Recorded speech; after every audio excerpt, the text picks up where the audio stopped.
اللہ اکبر اللہ اکبر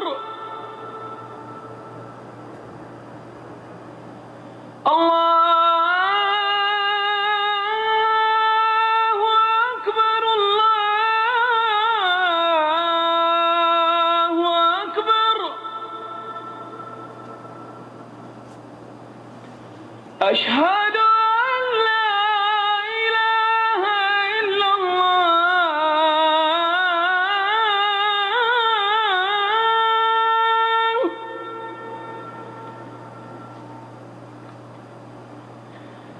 اشہد ان لا الہ الا اللہ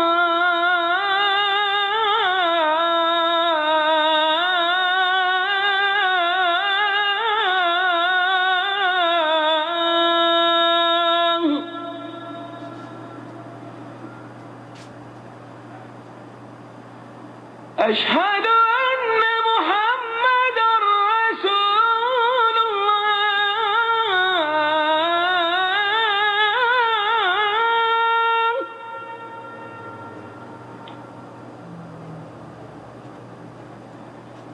اشہد ان محمد رسول اللہ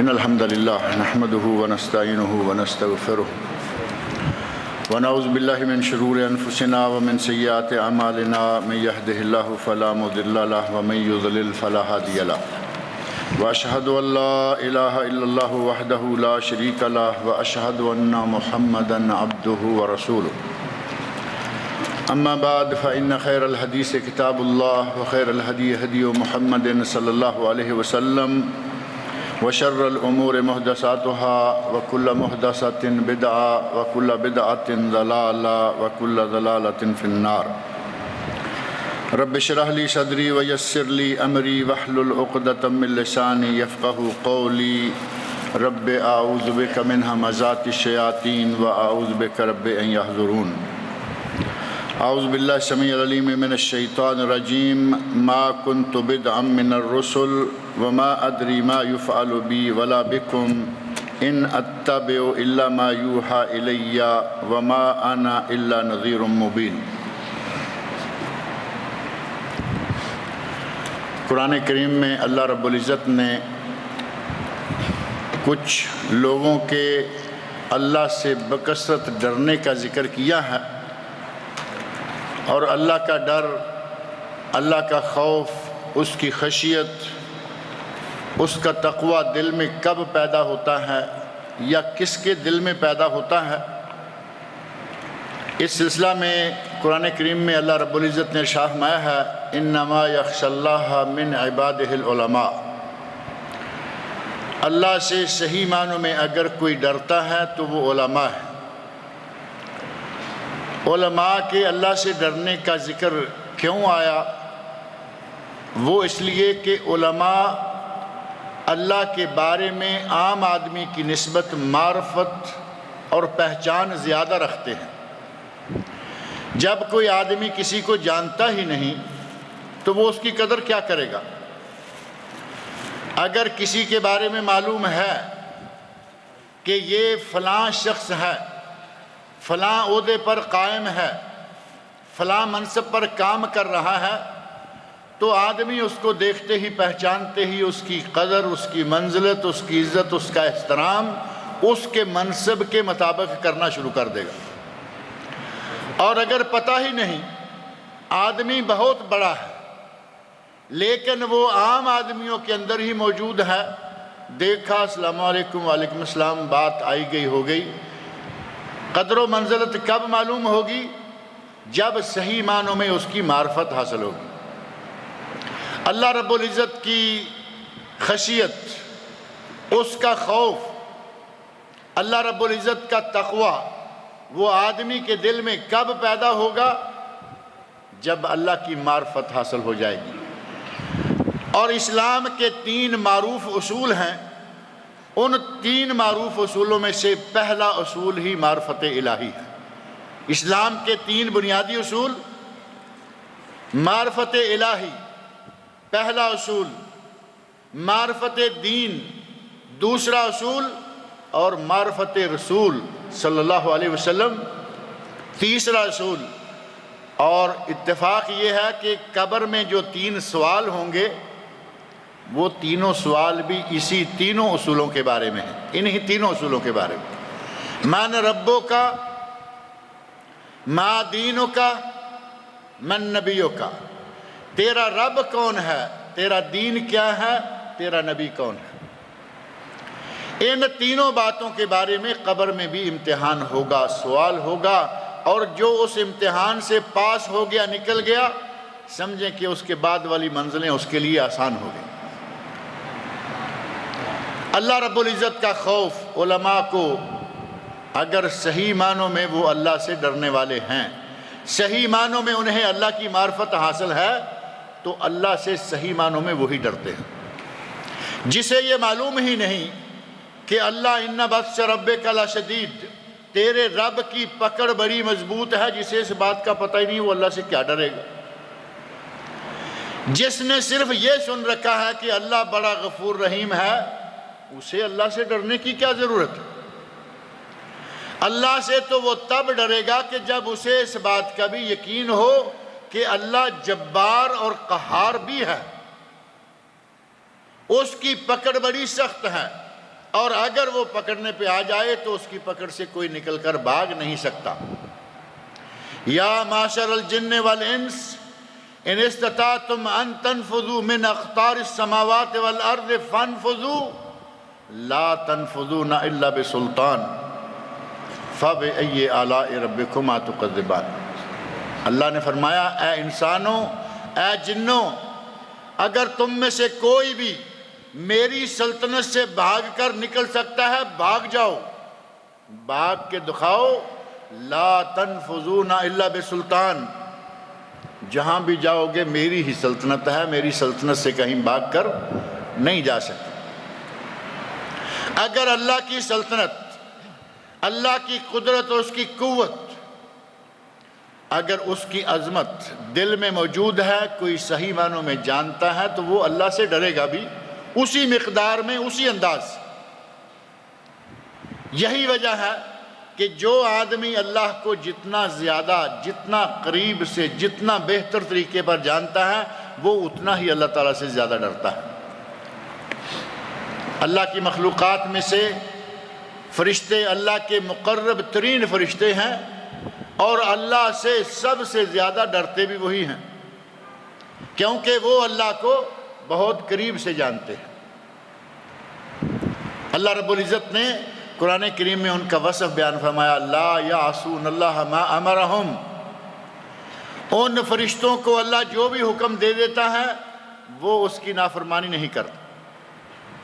کوئی فرشتہ کبھی بھی کسی بھی امر، کسی بھی حکم، اللہ کے کسی بھی آرڈر کی قطعاً نافرمانی نہیں کرے گا، نہ جانتے بوجھتے ہوئے، نہ غفلت کے نتیجہ میں، نہ ہماری طرح سنا ہے، ایک مرتبہ نہیں بار بار سنا ہے کہ یہ کام اللہ نے منع کیا ہے، کیے چلے جاتے۔ ساری عمر میں بار بار پڑھتے رہتے ہیں کہ اللہ نے اس چیز سے روکا ہے۔ سود کو اللہ نے حرام قرار دیا، کھاتے ہیں۔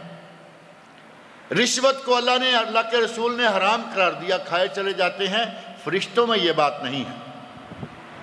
لا یعصون اللہ ما امرہم، اللہ نے جو ان کو حکم دے رکھا ہے وہ اس کی سرے منہ نافرمانی نہیں کرتے، بال برابر بھی نہیں۔ اسی لیے اللہ نے اپنے اس سلطنت کے سلسلہ میں فرشتوں کی ڈیوٹیاں لگا رکھی ہیں، کوئی جہنم پر، کوئی جنت پر، کوئی بادل پر، کوئی ہواؤں پر، کوئی کسی پر۔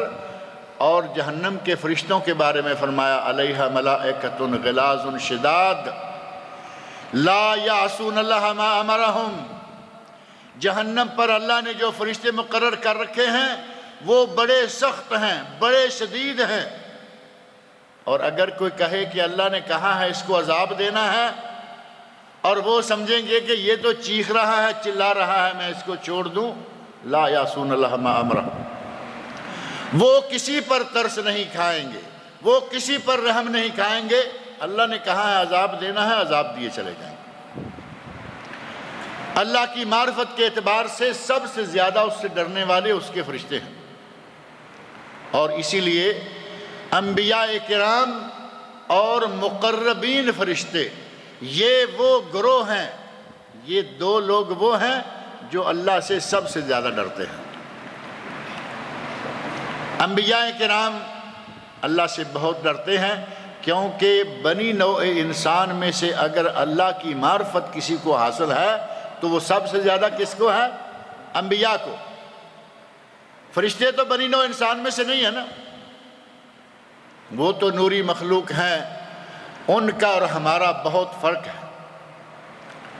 ان کو نہ کھانے کی طلب، نہ بیوی کی حاجت، نہ بچوں کی ضرورت، نہ دنیا میں کمائی، نہ محنت، نہ مشقت، نہ کوئی چیز۔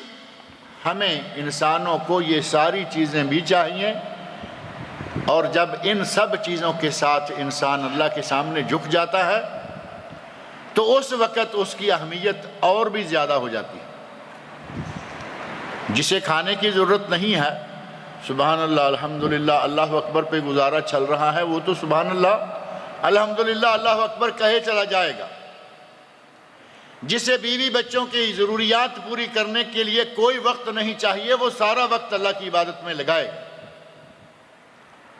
انسان جب ضرورتیں بھی پوری کرتا ہے، ضرورتیں مہیا کرتا ہے، اپنی ضرورتیں، اپنے بال بچوں کی ضرورتیں، کھانے کی، کپڑے کی، رہائش کی، تمام ضرورتوں کو پورا کرنے کے بعد جب رب کے سامنے جھک جاتا ہے تو اس کا مقام بہت ہی بڑھ جاتا ہے۔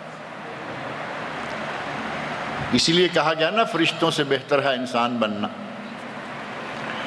فرشتوں سے بہتر ہے انسان بننا، مگر اس میں پڑتی ہے محنت زیادہ۔ انسان بننا فرشتوں سے بھی بہتر ہے، لیکن اس میں محنت کرنا پڑتی ہے۔ یہ نہیں کہ اب جیسے چاہیں جو چاہیں کریں اور فرشتوں سے بہتر بھی ہو جائیں گے، ایسا نہیں ہوگا، بلکہ اس طرح کا مقام پانے کے لیے محنت کرنی پڑے گی۔ اور حضرت محمد رسول اللہ صلی اللہ علیہ وسلم نے محنت کی۔ ہمارے شاعروں نے تو یہ کہا، بلغ العلا بکمالہ کاشف الدجا بجمالہ حسنت جمیع خصالہ صلو علیہ وآلہ۔ نبی صلی اللہ علیہ وسلم نے کمال کے درجات کو پایا، کیوں؟ بلغ العلا بکمالہ، اپنے کمال کے ذریعے، اور نبی صلی اللہ علیہ وسلم نے تو کمال ہی کر دیا۔ عبادت الہی، خشیت الہی اور اللہ کے تقوی کا وقت دیکھیں۔ نبی صلی اللہ علیہ وسلم فرماتے ہیں، انی اتقاکم للہ واخشاکم لہ، میں تم سب سے زیادہ اللہ سے ڈرنے والا ہوں اور اس سے تقوی اختیار کرنے والا ہوں، سب سے زیادہ۔ سورہ فتح کے شروع میں اللہ رب العزت نے انا فتحنا، شروع میں پہلی ہی آیت میں انا فتحنا لک فتحا مبینا لیغفر لک اللہ من ذنبک ما تأخر من ذنبک ما تقدم من ذنبک وما تأخر۔ شروع میں اللہ نے فرما دیا، اے میرے نبی ہم نے تمہیں معاف کر دیا، تمہارے پہلے پچھلے تمام گناہوں کو معاف کر دیا۔ کتنی بڑی بشارت، کتنی بڑی نعمت۔ لیکن خشیت الہی، اللہ کے تقوی کا نبی صلی اللہ علیہ وسلم نے اس طرح حق ادا کیا کہ رات کو عبادت کے لیے کھڑے ہو جاتے، طویل رات کھڑے کھڑے اس حد تک اللہ کے سامنے تقوی کی حالت میں، خشیت کی حالت میں کھڑے رہتے، اتنا طویل قیام کرتے، پاؤں سوج جاتے، پاؤں پر سوجن آ جاتی، اور کبھی ایسا ہوتا کہ سوجن کے نتیجہ میں پاؤں پر خون کے ریشے پھوٹ آتے۔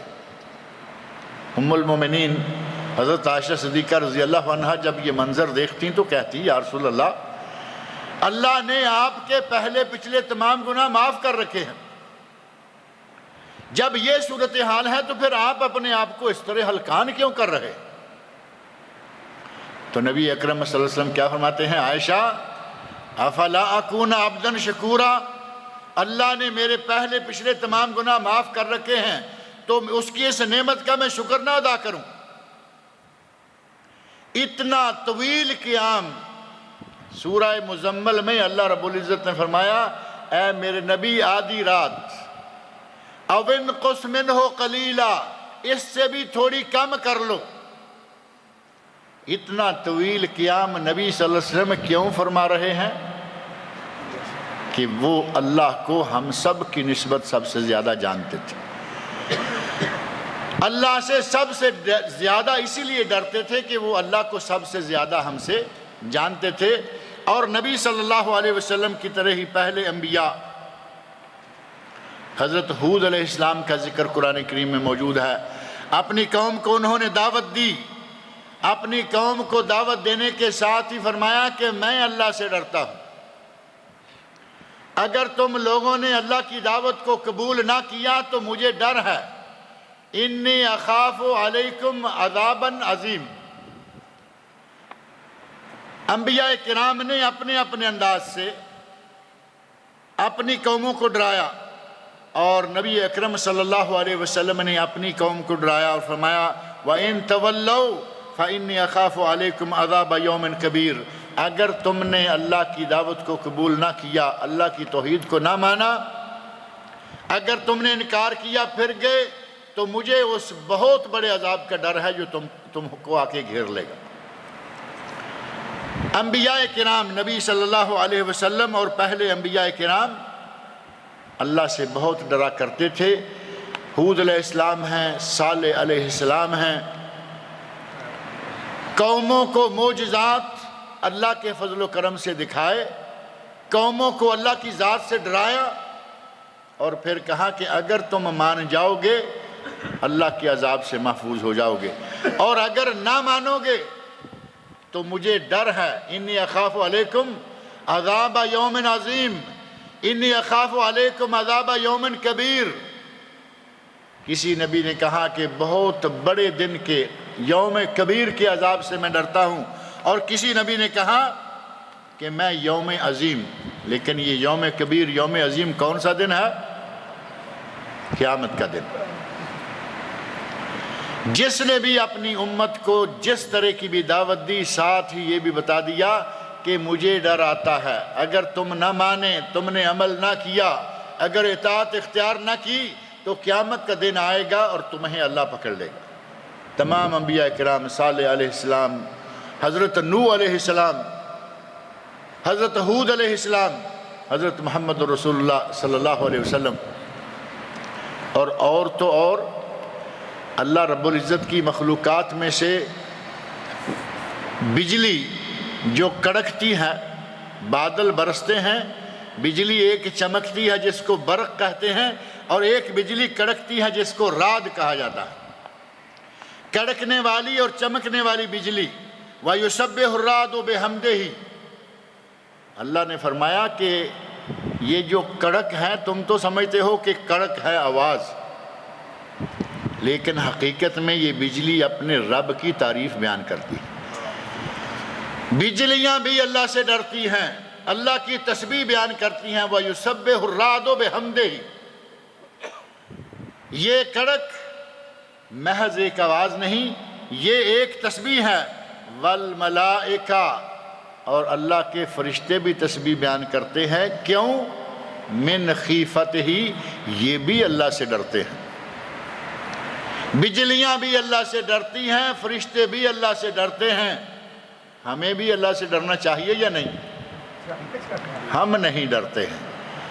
جو اصل حقیقت ہے ہمارے احوال کی، احوال واقعی کی، وہ یہ ہے کہ اللہ کے انبیاء ڈرتے ہیں، اللہ کے فرشتے ڈرتے ہیں۔ یہ مخلوقات، پہاڑوں کے بارے میں قرآن کریم میں اللہ نے فرمایا کہ پہاڑ بھی اللہ سے ڈرتے ہیں، حتیٰ کہ پتھروں سے کبھی کبھی پانی نکل آتا ہے، اور پتھروں سے پانی نکلنا معروف ہے۔ پتھروں سے اللہ کے ڈر کے ساتھ پانی بہہ نکلتا ہے، لیکن ہمارے لیے، انسان کے لیے پتہ نہیں کون سی چیز آئے گی، کون سا ایسا آسمان سے کوئی خوفناک قسم کا سلسلہ شروع ہوگا کہ ہم ڈر جائیں۔ ہم اللہ سے نہیں ڈرتے۔ شب و روز نافرمانیاں، اپنی زندگی کے ہر شعبے میں، کوئی بھی شعبہ آپ گن کے دیکھ لیں، بچپن سے لے کر بچہ پیدا ہو اللہ رسول کی نافرمانیاں، شادی بیاہ کا موقع آ جائے اللہ رسول کی نافرمانیاں، اور اگر کہیں سفر آخرت کا آغاز ہو جائے، مرنے کی نوبت آ گئی تو پیچھے والوں کے یہاں پھر نافرمانیاں۔ ساری زندگی کا پورا سرکل ہمارا انسانوں کا اللہ کی نافرمانیوں سے بھرا ہوا۔ بدعتیں کہیں عیسائیوں سے لی ہوئی، کہیں یہودیوں سے لی ہوئی، کہیں شیعوں سے لی ہوئی، کہیں ہندوؤں سے لی ہوئی، ہماری زندگی بھری ہوئی ہے غیر اسلامی کاموں سے۔ اللہ سے ڈرنے کا ہم نام نہیں لیتے۔ اللہ سے ڈرتا وہ ہے جو اللہ کو پہچانتا ہے۔ تو ہمیں اللہ کی پہچان حاصل کرنا چاہیے یا نہیں؟ اللہ کون ہے، اللہ کیا ہے، اللہ کہاں ہے، اس کی قدرتیں کیا ہیں، اللہ رب العزت نے قرآن کریم میں یہ چیزیں بار بار بیان فرمائی۔ اور اللہ کے انبیاء، نبی اکرم صلی اللہ علیہ وسلم، باقی انبیاء کا تذکرہ تو قرآن کریم میں جا بجا موجود ہے۔ ان سب کے امام، تمام انبیاء کے سردار ہمارے نبی حضرت محمد رسول اللہ صلی اللہ علیہ وسلم ہیں۔ ام المومنین حضرت عائشہ رضی اللہ عنہ فرماتی ہیں کہ میں نے ایک رات نبی اکرم صلی اللہ علیہ وسلم کو اپنے بستر سے گم پایا، تو میں نے تلاش کیا کہ نبی صلی اللہ علیہ وسلم کہاں ہیں۔ میرے ہاتھ، اندھیری رات تھی، ہماری طرح یہ لائٹوں کا سلسلہ تو نہیں تھا، رات اندھیری، اپنے بستر سے گم پایا۔ میں نے نبی صلی اللہ علیہ وسلم کو تلاش کیا تو میں نے دیکھا کہ اندھیرے میں نبی اکرم صلی اللہ علیہ وسلم سجدے میں ہیں۔ میرے دونوں ہاتھ آپ کے دونوں کھڑے پاؤں پر پڑے۔ آدمی سجدے میں ہوگا تو پاؤں کھڑے ہوں گے، اور مسنون سجدہ یہ ہے کہ پاؤں کی انگلیاں قبلہ کی طرف، پاؤں یوں کھڑے ہوں اور انگلیاں قبلہ کی طرف۔ ہم نے اپنے کئی بھائیوں کو دیکھا ہے، آپ نے بھی دیکھا ہوگا، سجدہ میں ہوتے ہیں اور انگلیاں پیچھے کو، قبلہ کی بجائے انگلیاں مشرق کو، اور بڑی آسانی سے کئی لوگوں کو تو یہ پاؤں ہونا چاہیے نا اس طرح قبلہ کی طرف، یعنی یہ آدمی سجدہ کیے ہوئے ہیں، پاؤں ایسے آگے ہونا چاہیے، انگلیاں آگے کو ہوں قبلہ کی طرف۔ یہ نہ صرف یہ کہ انگلیاں پیچھے ڈال دیتے ہیں، بلکہ کئی لوگوں کو دیکھا گیا کہ پاؤں کے اوپر ایسے پاؤں چڑھایا ہوا ہے، دونوں پاؤں کو ایک دوسرے کے اوپر چڑھائے ہوئے ہیں۔ اتنی لاپرواہی کہ نماز میں اللہ کے سامنے کھڑے ہوتے ہوئے بھی نہیں ڈرتے۔ بازار میں، مارکیٹ میں، کام کاج کے دوران، بیوی بچوں میں بیٹھے ہوئے، دنیا میں کھوئے ہوئے مان لیا کہ انسان سے کوتاہیاں ہو جاتی ہیں۔ ہم تو نماز میں خاص اللہ کے سامنے کھڑے ہو کر بھی اس کی قدرتوں سے نہیں ڈرتے۔ پاؤں پیچھے ہیں، پاؤں پہ پاؤں چڑھا ہوا ہے، کوئی آدمی پاؤں اٹھائے ہوئے ہے، وہ پاؤں سے ہی پاؤں پہ کھجلی کر رہا ہے۔ نبی اکرم صلی اللہ علیہ وسلم سجدہ میں ہیں، اور حضرت عائشہ فرماتی ہیں آپ کے پاؤں کھڑے ہیں اور میرا ہاتھ آپ کے پاؤں کے اوپر پڑا، اور نبی اکرم صلی اللہ علیہ وسلم اللہ سے دعائیں مانگ رہے ہیں، اللہ سے ڈر رہے، اللہ سے ڈرتے ہوئے دعائیں مانگ رہے۔ اور نبی صلی اللہ علیہ وسلم کے ان سجدوں، اس طویل قیام کے بعد ان سجدوں کے بارے میں جو کیفیت بیان کی گئی ہے، اس میں ہے کہ نبی صلی اللہ علیہ وسلم سجدے میں رو رہے ہوتے، سجدے میں آپ رو رہے ہوتے، اور آپ کے سینہ اطہر سے اس طرح آواز نکلتی جس طرح کے ہنڈیا کے ابلتے وقت ایک آواز نکلتی ہے۔ اس انداز سے نبی اکرم صلی اللہ علیہ وسلم اللہ سے ڈرتے اور سجدے میں روتے، لہو عزیز کا عزیز المرجل، جس طرح کے ہنڈیا سے ابلتے وقت ایک عجیب سی آواز نکلتی ہے نا، ہنڈیا ابل رہی ہے، اوپر ڈھکنا پڑا ہوا ہے اور وہ ڈھکنے کو بھی کبھی کبھی ایسے اٹھاتی ہے ساتھ ساتھ، اندر کا پانی، اندر کا سالن، اس وقت جو آواز نکلتی ہے نبی اکرم صلی اللہ علیہ وسلم کے سینہ اطہر سے سجدے کی حالت میں وہ آواز نکلتی، آپ کی رونے کے ساتھ کہتے ہیں گھگی بندھی ہوئی تھی، مسلسل روئے جا رہے ہیں، اللہ سے مناجات کیے جا رہے ہیں۔ اللہ کے خوف کی حالت یہ ہے کہ امام الانبیاء والرسل ہیں، تمام رسولوں کے امام ہیں، سردار ہیں، لیکن اللہ کے خوف سے اس حد تک ڈرتے ہیں۔ کبھی بادل آتے، ہوائیں ذرا تیز چلنے لگتی تو نبی صلی اللہ علیہ وسلم کے بارے میں ام المومنین عائشہ رضی اللہ عنہ بیان فرماتی ہیں کہ آپ کہیں آگے، کبھی پیچھے، کبھی دائیں، کبھی بائیں، بے تابی کا یہ عالم کہ آپ گھبرائے ہوئے ہوتے، بے تابی کہ اے اللہ کہیں یہ بادل جو آ رہے ہیں یہ میری امت کے لیے عذاب نہ بن جائے۔ جب تک بارش شروع نہ ہو جاتی اور پرامن بارش نہ ہوتی نبی اکرم صلی اللہ علیہ وسلم پریشان رہتے، اور جب بارش شروع ہو جاتی، عام بادل شروع ہو جاتا، نبی اکرم صلی اللہ علیہ وسلم کے چہرہ مبارک پر خوشی کے آثار نظر آنے لگتے کہ یہ ہمارے لیے عذاب نہیں ہے بلکہ ہمارے لیے رحمت ہے۔ بارش کو دیکھ کر، ہواؤں کو دیکھ کر، حتیٰ کہ جب بھی اس کائنات میں کوئی بھی چیز رونما ہونے لگتی جو کہ عام حالات میں نہیں ہوتی، نبی اکرم صلی اللہ علیہ وسلم فوراً نماز کے لیے اللہ کے سامنے قیام کرتے کھڑے ہو جاتے۔ اذا حزبہ امر فزع الی الصلاۃ، جب بھی کوئی امر پیش آتا، کوئی امر واقع ہوتا، آپ فوراً نماز کے لیے شروع ہو جاتے۔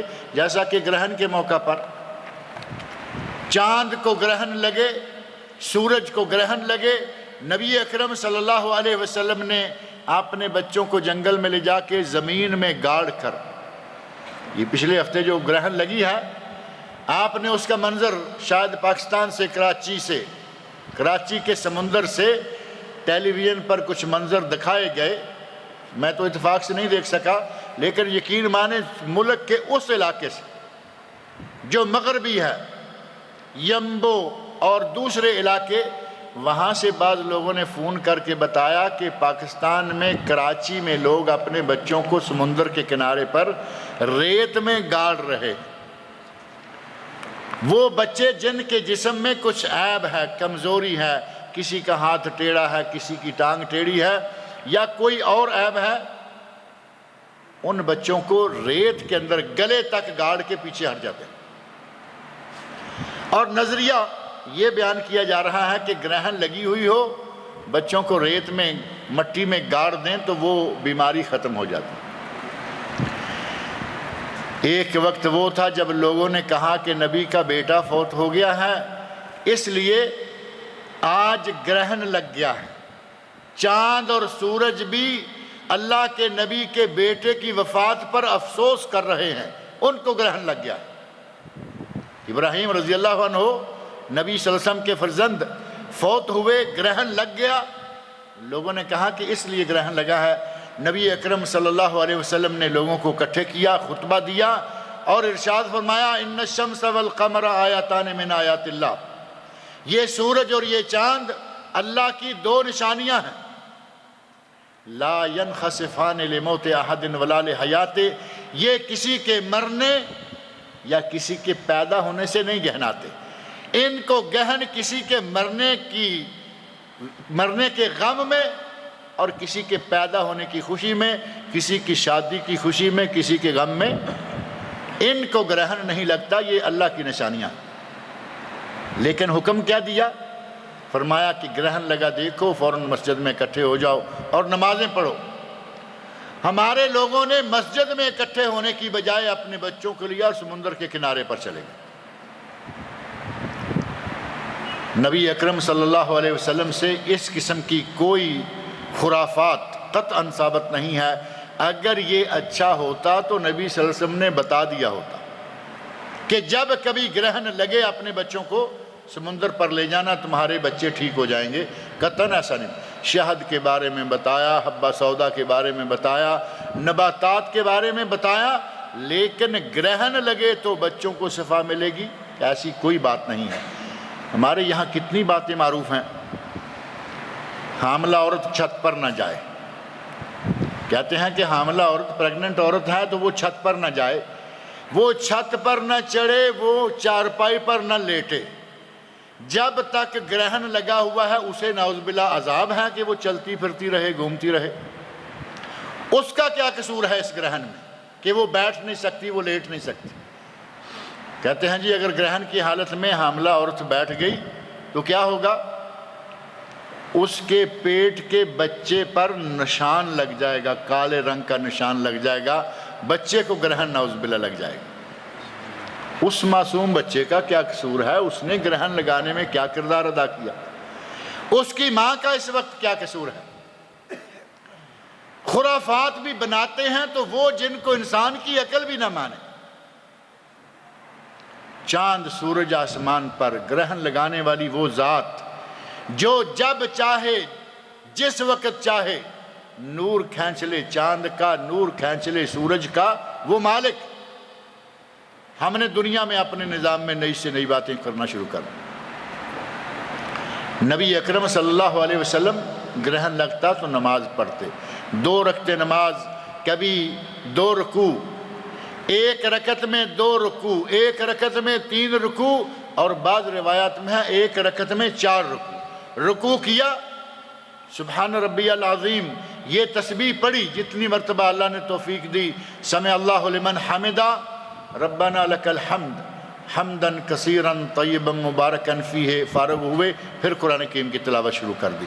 ایک طویل تلاوت کے بعد پھر رکوع کیا، سمع اللہ لمن حمدہ، کھڑے ہوئے، پھر تلاوت شروع کر دی۔ اور عموماً جب تک گرہن لگا رہتا نبی اکرم صلی اللہ علیہ وسلم نماز میں مصروف رہتے۔ اللہ سے ڈرنے کا ایک انداز تو ہے۔ پتہ چلا کہ اللہ کی مخلوق میں ایک تغیر واقع ہوا ہے، فوراً پریشان ہوئے اور مسجد میں آگے نماز شروع کر دی۔ آندھی آئی، گھبرا گئے، بادل دیکھے، گھبرا گئے، کہیں یہ میری امت کے لیے عذاب کا باعث نہ بن جائے۔ اگر اللہ کی معرفت حاصل ہوگی، اللہ کے بارے میں یہ معلوم ہوگا کہ اللہ کی ذات کیا قدرت رکھتی ہیں، تو آدمی میں ڈر بھی پیدا ہوگا۔ جب ہم اللہ ہی کو نہیں جانتے تو ڈریں گے کس لیے؟ ہمیں اتنا پتہ ہے کہ ہمیں پیدا اللہ نے کیا، اب ہمارا یہ شک سا رہتا ہے کہ پتہ نہیں وہ روزی بھی ہمیں دے گا یا نہیں دے گا، رہتا ہے یا نہیں؟ اس شک میں ہم مبتلا رہتے ہیں کہ پیدا تو ٹھیک ہے اس نے ہمیں کر دیا، پتہ نہیں روزی دے گا نہیں، مارے مارے پھر رہے ہیں۔ کوئی اللہ کے احکام میں سے جس کو بھی توڑنا پڑے ہم توڑنے کے لیے تیار ہیں، ہمیں روٹی آنی چاہیے۔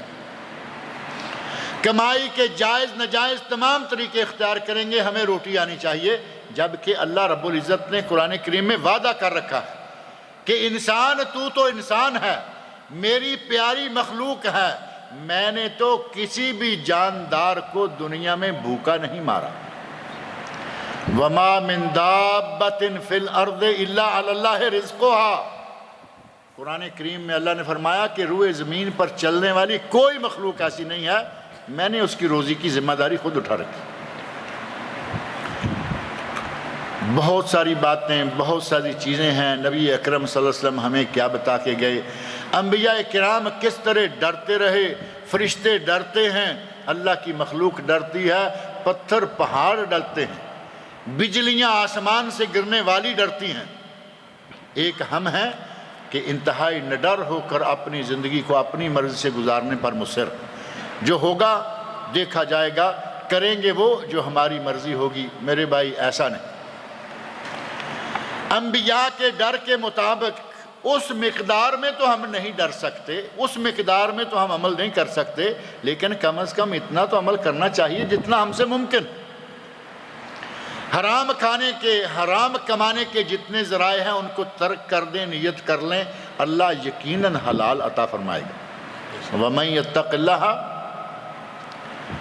جو اللہ سے ڈر جائے، من یتق اللہ، جو اللہ سے ڈر گیا اس کے لیے دو چیزیں ہیں، اللہ رب العزت اس کے لیے مشکلات سے نکلنے کے راستے بنا دیتا ہے، وَيَرْزُقْهُ مِنْ حَيْثُ لَا يَحْتَسِبْ، اللہ اسے وہاں سے رزق دیتا ہے کہ انسان نے کبھی سوچا بھی نہیں ہوتا۔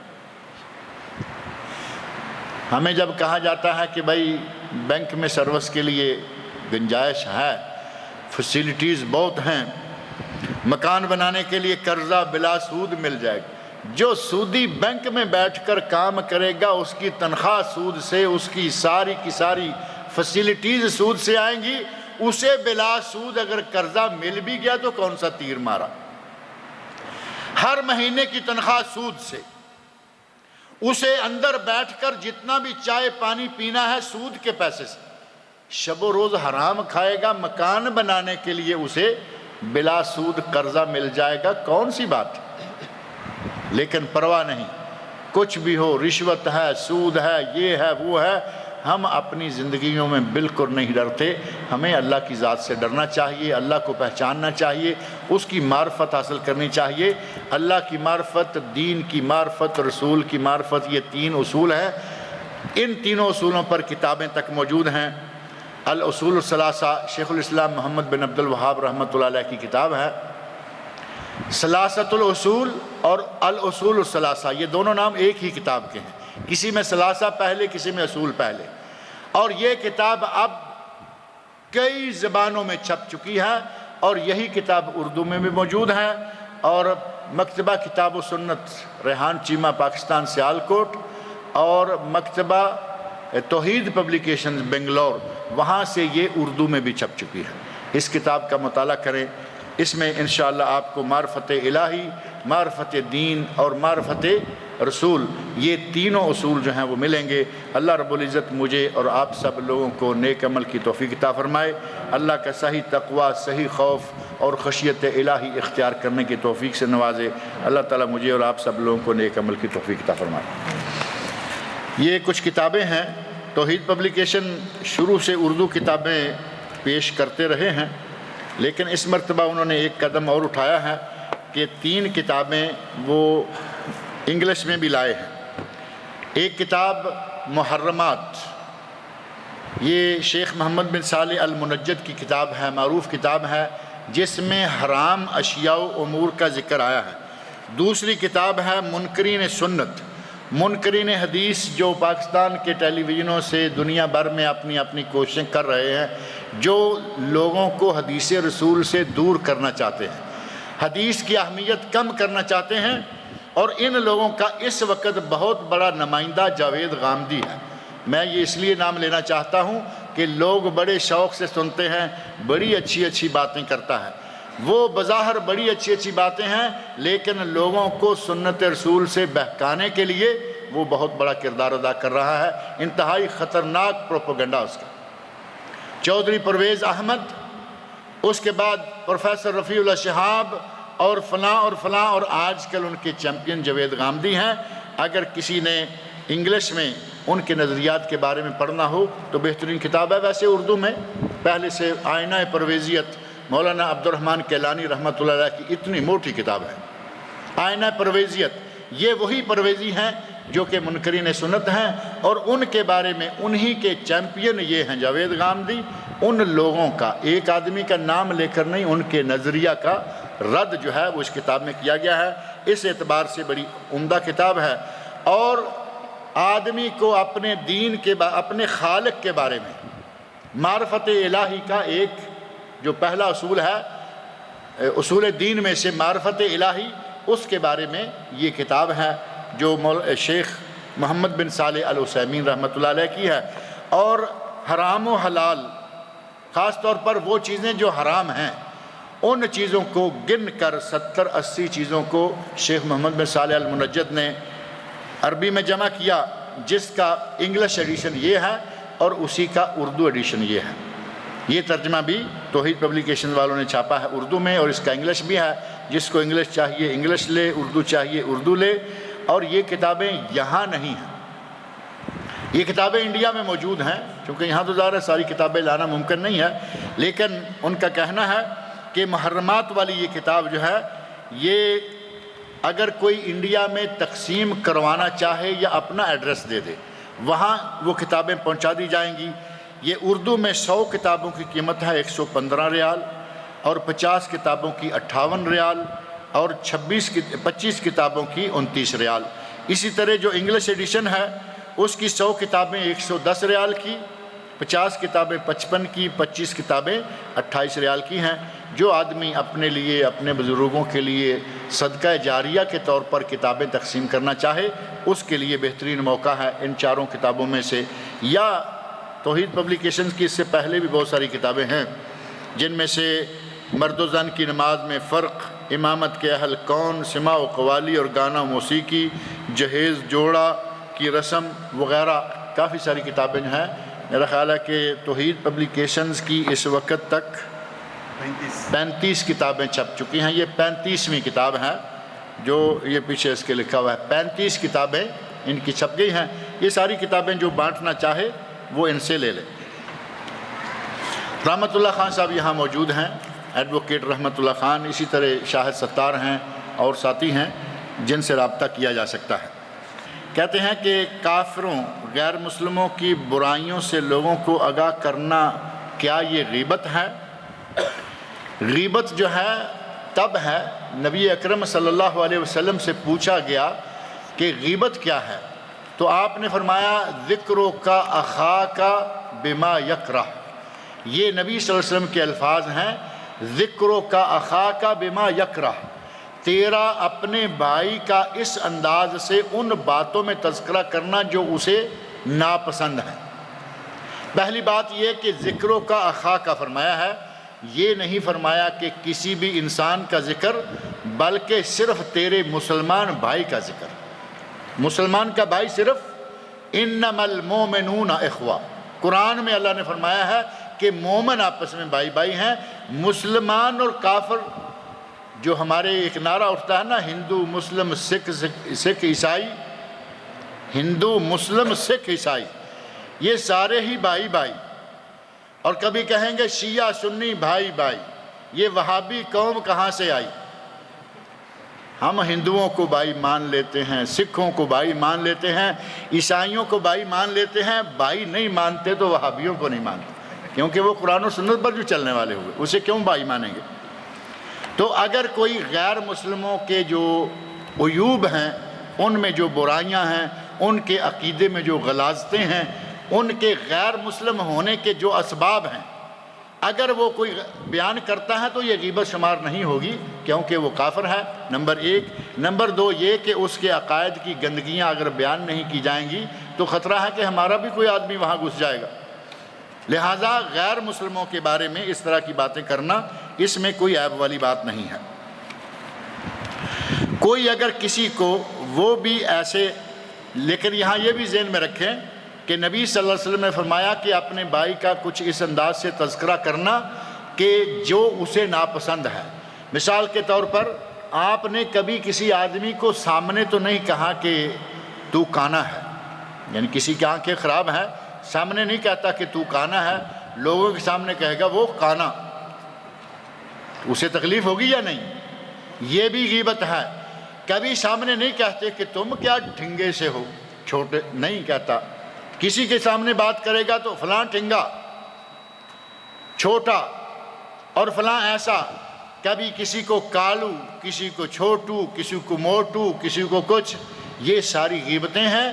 اسی طرح اگر کسی میں کوئی عیب پایا جاتا ہے، اس کے کردار میں عیب پایا جاتا ہے، لوگوں میں وہ کہتا پھرتا ہے وہ دیکھو جی دیکھو وہ مولوی ہے، وہ داڑھی والا ہے، وہ حافظ ہے، وہ ایسا کرتا ہے، جسے کہنا چاہیے اسے نہیں کہتا۔ اسے کہو کہ بھائی تم مولوی ہو، سٹیج پر بیٹھتے ہو، تم حافظ ہو، مصلی پہ کھڑے ہوتے ہو، اپنی اصلاح کر لو، اسے تو کہنا چاہیے، لیکن اکیلے میں۔ یہ اسے نہیں کہہ رہا، پڑوسیوں کو کہہ رہا ہے، مسجد کے دوسرے لوگوں کو کہہ رہا ہے، محلے والوں کو کہہ رہا ہے، یہ غیبت ہے۔ نبی صلی اللہ علیہ وسلم نے جب یہ بات بیان فرمائی کہ اپنے بھائی کا غلط طریقے سے ذکر کرنا، اس کے عیب اچھالنا یہ غیبت ہے، تو صحابی کہتے ہیں یا رسول اللہ اگر اس میں وہ عیب واقعی پایا جاتا ہو تو نبی صلی اللہ علیہ وسلم فرمایا کہ اگر عیب پایا جاتا ہے تو غیبت ہے، اور اگر اس میں عیب پایا ہی نہیں جاتا تو تم نے غیبت نہیں کی، فقد بہتا ہو، تم نے تو بہتان لگا دیا، تمہیں تو 80 کوڑوں کی سزا ملنی چاہیے۔ اگر عیب نہیں ہے تو بہتان ہے، یہ زیادہ بڑا گناہ ہے۔ عیب ہے تو دوسروں میں اچھالتا پھر رہا ہے، یہ غیبت ہے، یہ مسلمان کے لیے بالکل نہیں ہونی چاہیے۔ کوئی اگر کسی کو، وہ بھی ایسے آدمی کو جو حافظ ہے، یعنی حافظ قرآن ہے، صبح کی نماز کے لیے اٹھاتا ہے تو دوسرا کہتا ہے، حافظ صاحب کہتے ہیں کہ مجھے میرے حال پر چھوڑ دو، یہ معاملہ میرے اور میرے اللہ کے درمیان ہے، کیا اسے واقعی اٹھانا چھوڑ دیا جائے؟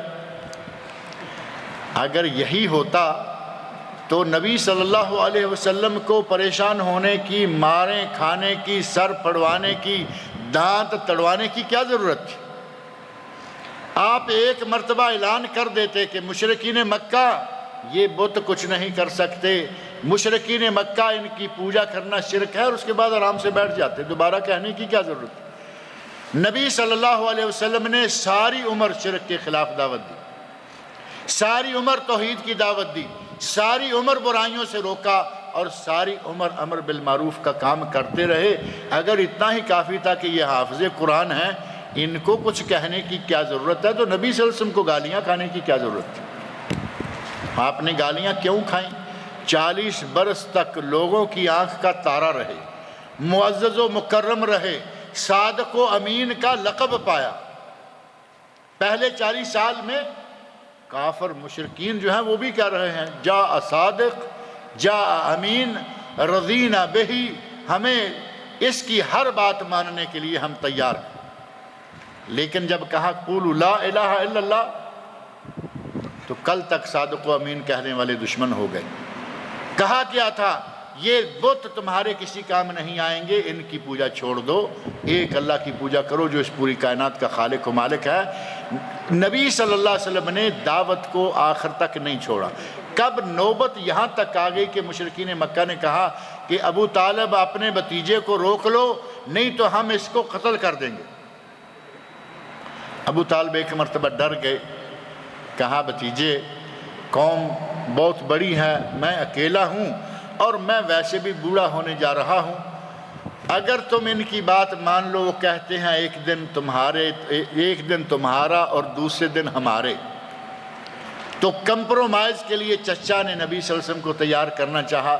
وہ مشہور واقعہ، مشہور کلمات، جن کلمات کی سند پر کلام کیا گیا ہے لیکن وہ کلمات مشہور ہیں، لو وضع الشمس علی یمینی والقمر علی یساری الا ان اترک ھذا الامر، چچا جان کبھی یہ لوگ آسمان سے سورج لا کے میرے دائیں ہاتھ پہ رکھ دیں، آسمان سے چاند اتار کر میرے بائیں ہاتھ پر رکھ دیں اور مجھے کہیں کہ یہ دین تبلیغ چھوڑ دو، میں نہیں چھوڑوں گا۔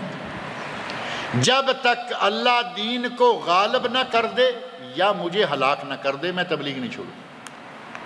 یہ حافظ صاحب کہاں اس لائق ہیں کہ ایک مرتبہ کہہ دیا اب ان کو نہ ہلاؤ، ان کو نہ جگاؤ، ان کو پڑے رہنے دو، اذانیں ہوں ہوتی رہیں، اقامتیں ہوں ہوتی رہیں، جماعتیں ہوں ہوتی رہیں، حافظ صاحب کو نہ ہلاؤ کیونکہ یہ حافظ صاحب ہیں۔ اور ایک مرتبہ کہہ دیا ہے، اور پھر یہ ان کے اور ان کے رب کا معاملہ ہے، یہ تو سارے لوگوں کے ہی رب کے معاملے۔ یہ صحیح ہے، لا اکراہ فی الدین، دین میں جبر نہیں، لیکن یہ کب ہے؟ جب ابھی کوئی مسلمان نہیں ہوا۔ دین میں جبرن لانا جائز نہیں، جب مسلمان ہو جائے گا تو اسے نماز پڑھنی پڑے گی، مسلمان ہو جائے گا زکوٰۃ دینی پڑے گی، مسلمان ہو جائے گا حج کرنا پڑے گا، مسلمان ہو جائے گا اسے تمام دنیا کے حقوق ادا کرنے پڑے گا۔ حضرت ابوبکر صدیق رضی اللہ عنہ نے مانعین زکوٰۃ کے خلاف جہاد کے لیے تلوار اٹھائی۔ حضرت عمر فاروق کہتے ہیں کہ اے صدیق کیا تمہیں معلوم نہیں کہ نبی صلی اللہ علیہ وسلم نے فرمایا ہے امرت ان اقاتل الناس حتی یقولوا لا الہ الا اللہ، مجھے یہ حکم دیا گیا ہے کہ میں لوگوں سے جہاد کروں جب تک کہ وہ لا الہ الا اللہ نہ پکارنے لگے۔ تو یہ تو سارے لا الہ الا اللہ پڑھتے ہیں، زکوٰۃ کا صرف انکار کیا ہے، تم کیسے تلوار اٹھاتے؟ ابو بکر صدیق رضی اللہ عنہ نے فرمایا، عمر، جو لوگ نبی کو اونٹ کا ایک عقال، اونٹ کی ٹانگ باندھنے والی رسی، جو رسی بھی ایک زکوٰۃ کی دیتے تھے، آج جو زکوٰۃ کی وہ رسی بھی روکے گا، میں اس کے خلاف تلوار چلاؤں گا، کیونکہ وہ مسلمان نہیں، اسلام کے ایک رکن کا منکر ہے، وہ مسلمان نہیں۔ حضرت ابو بکر صدیق رضی اللہ عنہ کے شروع میں حضرت عمر فاروق خلاف رہے تھوڑی دیر کے لیے، پھر کہا کہ اللہ نے میرا سینہ کھول دیا، میں سمجھ گیا کہ ابو بکر صدیق بالکل صحیح کر رہے ہیں، وہی صحیح۔ ابو بکر صدیق رضی اللہ عنہ نے یہ نہیں کہا کہ اس قوم کا اور ان کے رب کے درمیان کا معاملہ ہے، ہمیں کیا، کہا نہیں، ہم ان سے زکوٰۃ لیں گے۔ اسی طرح نظام صلاۃ قائم ہو، نظام زکوٰۃ قائم ہو، تو پھر اس قسم کے حافظوں کو یہ تو ضرورت نہ رہے گی، کیونکہ ڈنڈا اٹھا کے لے آئے گا۔ مسجد والوں میں اس حافظ صاحب کو کہیں بستر پہ سوتے ہوئے تو ٹھیک ہے تم نے کہہ لیا، کسی دن بازار میں دکان کھول کے بیٹھو اذان کے بعد، وہ اٹھا کے لے جائیں گے اور اپنے دفتر میں بٹھائیں گے، نماز بھی پڑھائیں گے، آئندہ کے لیے وعدے وعید بھی لیں گے، معلوم ہے نا۔ یہاں کے بعض واقعات ایسے ہیں کہ مسلم تو مسلم، وہ کافر کو بھی اٹھا کے لے گئے۔ دیکھا اذان ہو گئی ہے اور یہ دکان کے سامنے بیٹھا ہے، بلایا، گاڑی سے آواز دی، تال۔ اب وہ تو چونکہ فلپینی ہے یا فلاں ہے، ہندو ہے، بیٹھا ہوا دکان کے دروازے پر ہے، فرمایا تال۔ اب وہ آ گیا، ارکب، گاڑی میں بٹھا لیا۔ ایسے واقعات بھی بات سننے میں آتے ہیں کہ گاڑی میں بٹھایا، دفتر میں لے گئے، جماعت کروائی، پیچھے کھڑے کر کے نماز پڑھوائی، وہ ہندو ہے، کوئی بدھسٹ ہے، کوئی کچھ ہے۔ اس حافظ صاحب کو اس بات کہنے کا پتہ یا اس کا خطرناکی تب معلوم ہو، اسے کہیں کہ دکان کھول کے بیٹھو، پتہ چلے کہ تمہارے رب کا معاملہ ہے یا حکومت کا بھی عمل دخل ہے۔ اور جو آدمی کمرے میں ساتھ رہتا ہے وہ خود اٹھ کر نماز کے لیے جاتا ہے، اس کا فرض ہے کہ ہر مرتبہ 5 مرتبہ حافظ صاحب کو ضرور کہے کہ حافظ صاحب چلیے نماز کے لیے چلتے ہیں، کیونکہ یہ اکیلے اس کا معاملہ نہیں۔ من رعا منکم منکرن، نبی صلی اللہ علیہ وسلم کی حدیث صحیح مسلم میں، من رعا منکم منکرن فلیغیرہ بیدہ فإن لم یستطع فبلسانہ فإن لم یستطع فبقلبہ وذلک اضعف الایمان۔ فرمایا جو برائی دیکھے وہ قوت بازو سے روکے، قوت بازو استعمال نہیں کر سکتا، اس کے خلاف زبان اٹھائے، بات کرے، زبان سے کہے، یہ بھی نہیں کر سکتا تو اسے دل سے برا مانے، اور یہ ایمان کا ضعیف ترین درجہ۔ اب بتائیے کہ یہ جو ساتھی کمرے میں رہتا ہے، یہ اگر ڈنڈے سے نہیں تو کم از کم زبان سے تو ہلا سکتا ہے نا کہ حافظ صاحب اٹھو اذان ہو گئی ہے، یا یہ بھی نہ کہے۔ ڈنڈے سے تو چلے مان لیا کہ ڈنڈا تو حکومت ہی دے سکتی ہے صحیح معنوں میں، کم از کم انہیں اتنا تو چاہیے نا کہ زبان سے کہیں۔ اور کتنا بناسبا کے کہہ دیا کہ حافظ صاحب یہ کہا کرتے ہیں کہ مجھے میرے حال پہ چھوڑ دو، یہ معاملہ میرے اور میرے رب کے درمیان ہے۔ یہ معاملات مسلمان ہو جانے کے بعد بندے اور بندے کے رب کے درمیان نہیں رہتے، حکومت کی ذمہ داریاں، لوگوں کی امر بالمعروف اور نہی عن المنکر کی ذمہ داریاں شروع ہو جاتی۔ وہ کون سی وجوہات ہیں جن میں مسلمانوں کا ایک دوسرے کا قتل عام کر سکتے ہیں؟ ایسی کوئی وجوہات نہیں ہے کہ مسلمان آپس میں ایک دوسرے کا قتل عام کریں، سوائے اس کے کہ ایک مسلمان حکومت کے خلاف کوئی آدمی اٹھ جائے تو اس وقت اس دوسری جماعت کے خلاف کھڑے ہونا۔ مسلمان حاکم ہے، حکومت ہے، اس کے ساتھ اس کی رعایا ہے، لوگ ہیں، اور ایک گروہ اٹھے اور وہ بھی مسلمانوں کا گروہ ہے، وہ اس حکومت کے خلاف اگر بغاوت کرتا ہے اسلامی حکومت کے خلاف تو ان کا قتل عام کرنا جائز ہے۔ اور وہ تو ظاہر ہے کہ مسلمان حاکم کے خلاف اٹھنے والے اب وہ مسلمان کیا رہے ہوں گے، اس باغی جماعت کے ساتھ جنگ کرنا جائز ہے۔ باقی یہ رہا کہ محلے میں اٹھے، بندوق لی اور بازار میں موٹر سائیکل پہ سوار ہوئے اور سیدھا ہی وہ برست مارا، 10 20 50 آدمیوں کو مارا اور موٹر سائیکل لے کر بھاگ گئے. ہمارے کراچی میں اور مختلف شہروں میں آج کل یہی ہو رہا ہے نا. یہ انداز قطعاً کسی جگہ جائز نہیں، اور اس انداز کو مسلمانوں کو بدنام کرنے کے لیے کچھ لوگ کہہ رہے ہیں کہ یہ مجاہدین کرتے ہیں، یہ فلاں کرتا ہے فلاں کرتا ہے. یہ پتہ نہیں کون سے مجرم لوگ ہیں جن کو اسلام کے بارے میں کوئی معرفت نہیں ہے. اسلام اس کی قطعاً اجازت نہیں دیتا. اگر کوئی اس طرح، بلکہ جو آج کل سوئسائڈ بامبنگ شروع ہوئی ہے، خودکش حملے شروع ہوئے ہیں، جہاں جب چاہتے ہیں بم چلا دیتے ہیں. کیا سمجھتے ہیں کہ یہ بڑا نیک کام کر رہے ہیں وہ؟ یہاں بھی کچھ ایسے ہوئے نا، یہاں سعودی عرب میں بھی وہ کارروائیاں کی گئیں، خودکش جو بمبار ہیں. یہ کہاں کا اسلام ہے؟ اس کی کہاں اجازت ملتی ہے کہ سارے مسلمانوں کے وسط میں؟ پچھلے دنوں ایک مسجد کے اندر ہوا، مسجد کے اندر گھس گئے اور وہاں جا کر ہینڈ گرنیٹ اور بندوق اور یہ اور وہ کے ساتھ لوگوں کو مارنا شروع کر دیا. لوگ مسجد میں نماز پڑھنے کے لیے آئے ہوئے ہیں اور یہ ان کو قتل کرنے کے نام کو جہاد شمار کر رہے ہیں. یہ آدمی مسلمان ہو سکتا؟ یہ آدمی مسلمان نہیں ہو سکتا. اس کا لفظ جہاد مکاری ہے. یہ کسی کافر کی طرف سے ایجنٹ ہے، یہ خود مسلمان نہیں. مسجد کے اندر داخل ہو کر بم چلائے، بندوقیں چلائے، ہینڈ گرنیڈ پھینکے اور لوگوں کو درجنوں سینکڑوں کے حساب سے زخمی اور قتل کر دے اور کہے کہ میں مسلمان ہوں، مجاہد ہوں. جہاد اور مجاہدین اس سے بری. یہ مسلمانوں کی، مجاہدین تو دور کی بات ہے، یہ مسلمانوں کی بھی عادتیں نہیں کہ اس طرح بے قصور لوگوں کو جب چاہیں قتل و غارت شروع کر دیں. آج دنیا میں جہاں جہاں مسلمان ایک دوسرے کا قتل عام کر رہے ہیں، ان کے بارے میں قرآن و حدیث کیا کہتا ہے؟ مسلمان کا خون مسلمان پر حرام ہے. مسلمان کا قتل تو دور کی بات ہے. اللہ رب العزت نے قرآن کریم میں فرمایا من قتل مومنا متعمدا فجزاؤہ جہنم.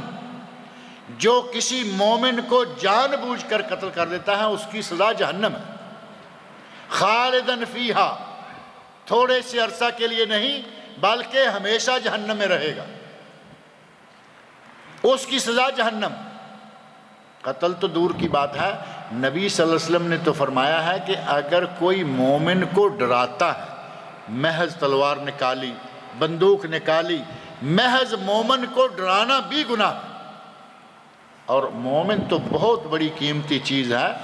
نبی صلی اللہ علیہ وسلم نے تو یہاں تک فرمایا کہ جو آدمی کسی ذمی کو، وہ کافر جو مسلمان حکومت کے کھاتے میں ہے، مسلمان حکومت نے اس کے امن و امان کی ذمہ داری لے رکھی ہے، جیسے ہمارے ان ملکوں میں کافر موجود ہیں، باقاعدہ ویزا لے کر گورنمنٹ کی فیسیں یا جو کچھ بھی یہاں نظام ہے اس نظام کے مطابق رہ رہے ہیں.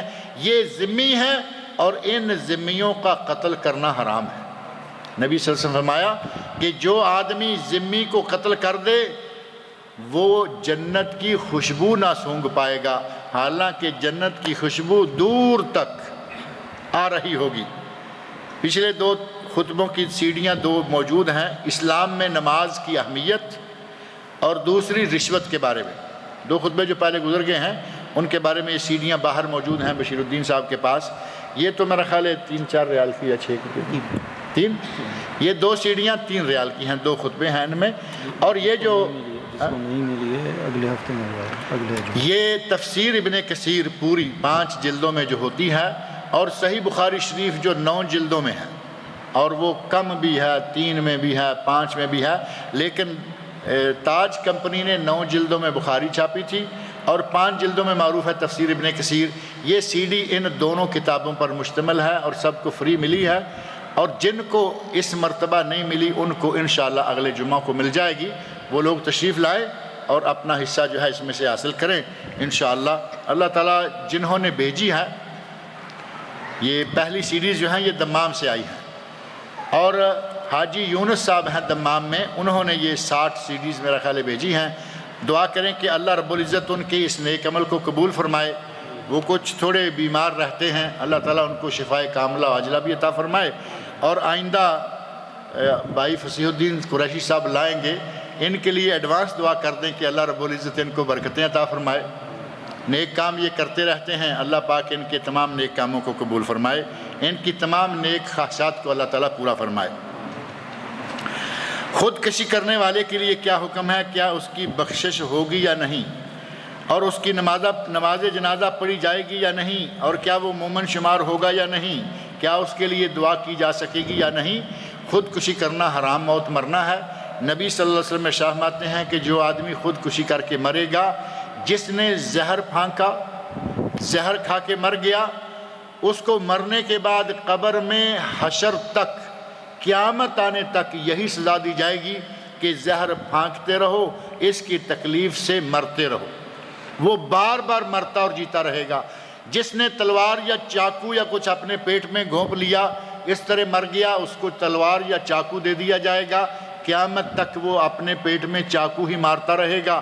جو کہیں اونچائی سے گر کر مرا، پہاڑ سے گر کر مرا، قیامت تک پہاڑ سے بار بار اس کو چڑھا کے گرایا جاتا رہے گا، مارا جاتا رہے گا۔ جو آدمی جس طرح کی سزا اپنے آپ کو دے گا، اللہ رب العزت اس کی سزا کو قیامت تک برقرار رکھے گا۔ یہ ہے خودکشی کرنے والے کا انجام۔ اب رہا یہ کہ اس کی نماز جنازہ ہوگی یا نہیں۔ نبی اکرم صلی اللہ علیہ وسلم نے خودکشی کرنے والے کی نماز جنازہ نہیں پڑھی اور صحابہ کو منع نہیں فرمایا۔ اس کا معنی یہ ہوا کہ جو آج ہمارے محلے میں، گاؤں میں، شہر میں جو بڑے ہیں، مسجد کا امام ہے، خطیب ہے، اسی طرح علاقے کا، شہر کا میئر ہے، علاقے کا چیئرمین ہے، نمبردار ہے، یا کوئی بھی ایسا آدمی ہے، وہ اس آدمی کے جنازے میں شریک نہ ہو تاکہ دوسرے لوگوں کو عبرت ہو کہ اس کی تو پھر بڑے لوگ نماز جنازہ ہی نہیں پڑھتے۔ نبی صلی اللہ علیہ وسلم نے نماز جنازہ نہیں پڑھی لیکن صحابہ کو منع نہیں فرمایا، لہٰذا عام لوگ اس کی نماز جنازہ پڑھ کر اس کو دفن کریں، بڑے لوگ اس کی نماز جنازہ نہ پڑھیں۔ اس سے اس کام کی جو مذمت ہے وہ کھل کر ہو جائے گی۔ اب رہا معاملہ کہ قیامت کے بعد جب حساب و کتاب ہوگا تو اس کا انجام کیا ہوگا، اللہ رب العزت پہ چھوڑنا چاہیے۔ جب نبی صلی اللہ علیہ وسلم نے اس کی نماز جنازہ پڑھنے سے روکا نہیں تو ہم کون ہوتے ہیں کہ یہ فیصلہ صادر کر دیں کہ آخرت میں کیا ہوگا۔ قبر سے لے کر حشر تک کا نبی صلی اللہ علیہ وسلم نے اس کا حشر بیان فرما دیا کہ کیا حشر ہوتا رہے گا۔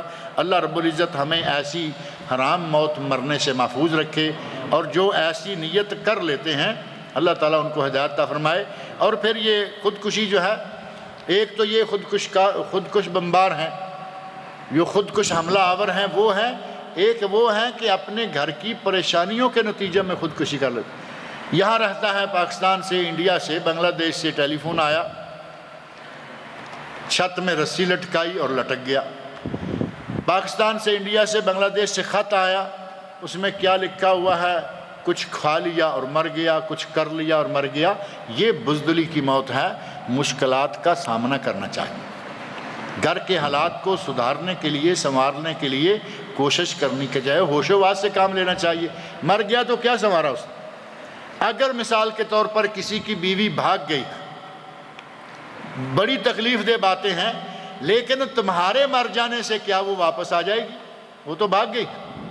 اگر اس کی کسی کے ساتھ آشنائی ہو گئی ہے، تمہارے پھانسی لے کر مر جانے سے کیا وہ آشنائیاں چھوڑ؟ اس معاملے کو اچھے طریقے سے سدھارنے کے لیے عقل کی ضرورت ہے، اور پھانسی عقل مند نہیں لیتی، پھانسی عقل مند آدمی نہیں لیتا، یہ بزدل اور بے وقوف لوگوں کا کام ہے۔ اسلام نے اس کو جائز قرار نہیں دیا۔ کیا شیطان فرشتوں میں سے ہے یا جنوں میں سے؟ شیطان عبادت کیا کرتا تھا، فرشتوں میں شامل ہو گیا، لیکن اصلاً وہ فرشتوں میں سے نہیں ہے بلکہ وہ جنوں میں سے ہے۔ کانا من الجن، قرآن میں اللہ نے فرمایا ہے کہ وہ جنوں میں سے تھا، لیکن عبادت کرتے کرتے آدمی کبھی فرشتوں میں شامل ہو جاتا ہے۔ ہمارے یہاں جو نیک آدمی ہے اس کے بارے میں کہا جاتا ہے یا نہیں کہ وہ تو فرشتہ ہے؟ پھر نہیں، صفت بھی نہیں لگاتے، سیدھا ہی کہتے ہیں وہ تو فرشتہ ہے۔ تو فرشتہ کیوں کہتے ہیں؟ نیک ہے، یعنی گناہ نہیں کرتا، کم از کم ہماری طرح گناہ نہیں کرتا کھل کھلا کے۔ فرشتہ ہے، نیک ہے۔